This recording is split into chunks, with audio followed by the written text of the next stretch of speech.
Well, hey, everybody, it's Barry Kleiman here again talking about LinkedIn's 26 most asked interview questions. I hope you've been enjoying these.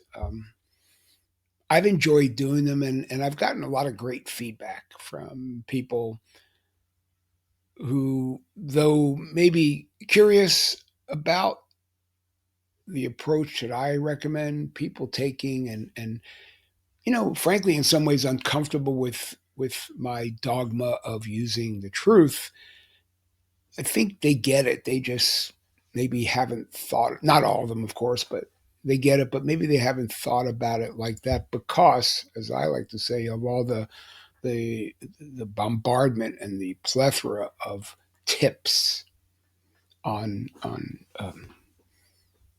Google, so to speak, about if he says this, you say that, or if she says this, you say that. Um, as I've said before, I'll say again, forever. I think it's a bunch of BS because this is you you're talking about. And it's you that wants to make sure that you're representing you, not a guessing game of what you think somebody wants to hear. There's times to engage people in that conversation about what they're looking for, and that's a whole other a thread of videos like this. That's when you get to ask questions. But these this series and answering these LinkedIn's 26 most asked interview questions is all about you providing an authentic you, not a soup du jour you, as we talked about yesterday, trying to figure out what the customer wants that particular day and hoping you get it right, and leaving you and your time and your energy and your resources and your hopes and aspirations and vision for yourself behind just to kind of get it right. I think it's foolish, but that's me.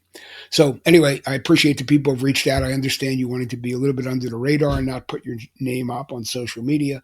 Maybe you think someone, pardon me, reading your comments, or someone's wondering if you're looking for a job. So I get the clandestine idea of just writing to me privately. That's fine. That's what I've suggested here along the way. So LinkedIn's 26 most asked interview questions number 11 is tell me something that you're proud of. Um, Tell me something you're proud of. I say it's time for that pencil and paper again. For me, this is kind of easy. I get caught between two things.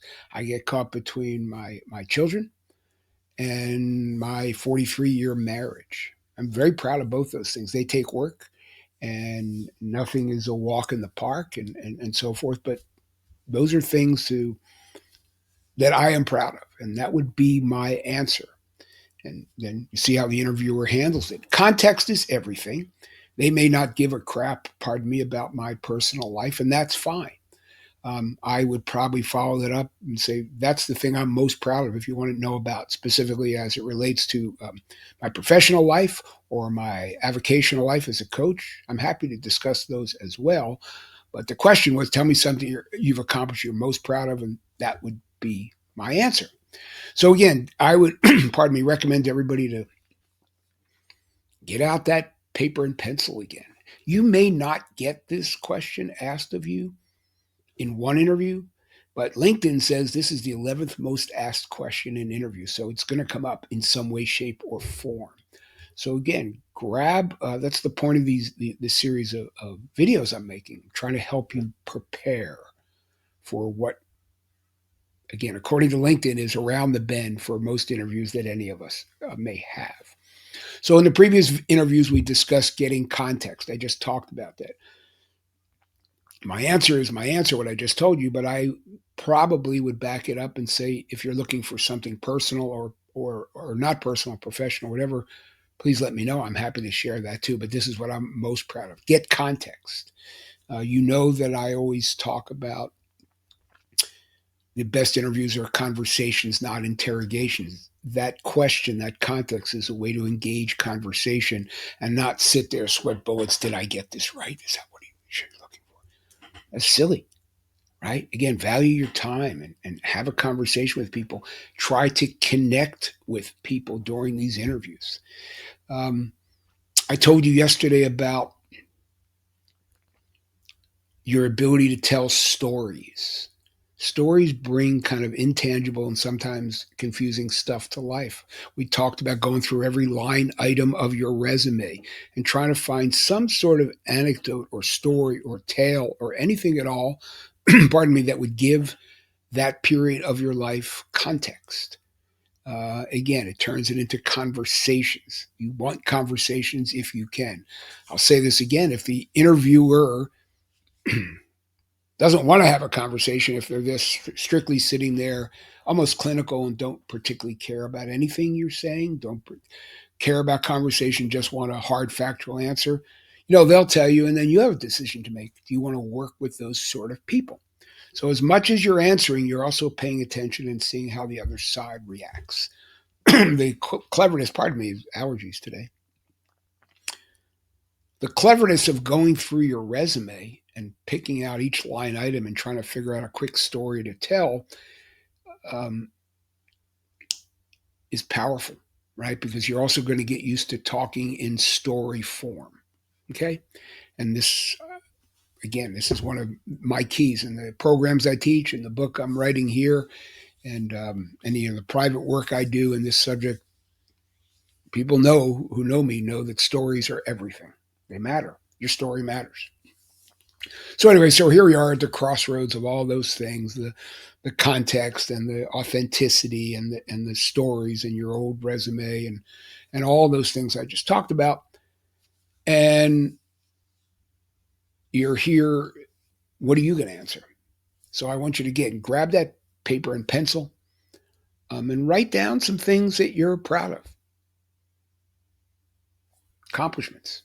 It doesn't matter to me particularly what it is, but if you had one professional, one personal, one avocational, you'd have answers for those, right? And that's good because again, you don't know what you're going to be asked, but you can find out by asking the interviewer, and then you'll have them, right? You'll have them in your quiver.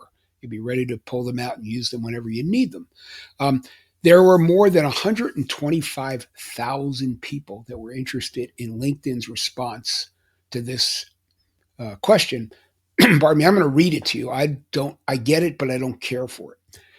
LinkedIn's number one reply: talk about accomplishments. Success to me is nothing but my own happiness. Doesn't matter if it's money based, relationship based, friends, or life based happiness. The only thing that matters to me is how happy I am inside now.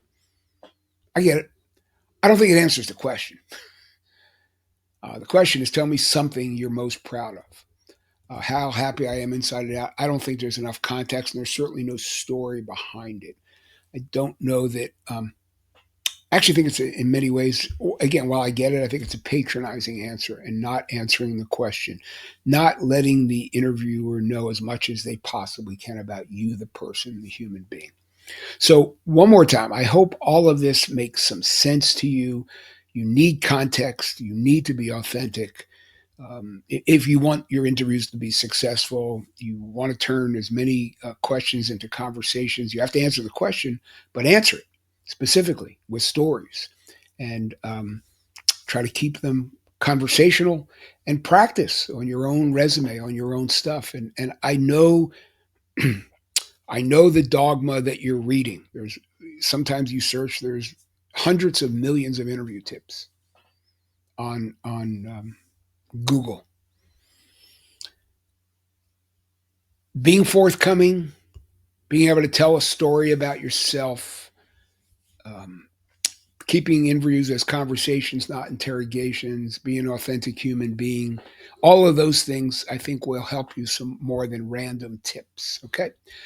Again, that's my story, and I'm sticking to it. I hope these are helping you in some way, as so many people have now already. I don't know, a couple dozen anyway. Feel free to write to me. My email address will be in the notes, and I would look forward to hearing from you with any questions you might have. Stay safe, everybody, and I look forward to catching you up on the next one. Thank you.